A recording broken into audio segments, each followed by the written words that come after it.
सामीन आदाब। कलाम पेश खिदमत है परवीन शाकिर, आवाज़ व पेशकश डॉक्टर इमरान साहिर।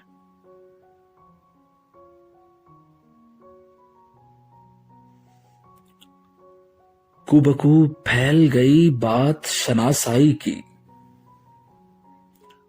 कूबकू फैल गई बात शनासाई की, उसने खुशबू की तरह मेरी पजीराई की।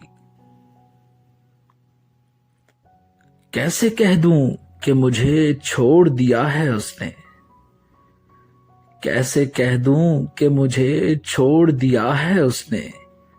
बात तो सच है मगर बात है रुसवाई की।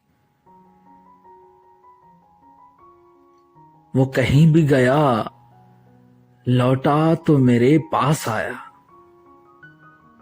वो कहीं भी गया लौटा तो मेरे पास आया। बस यही बात है अच्छी मेरे हर जाई की। तेरा पहलू तेरे दिल की तरह आबाद रहे, तेरा पहलू तेरे दिल की तरह आबाद रहे।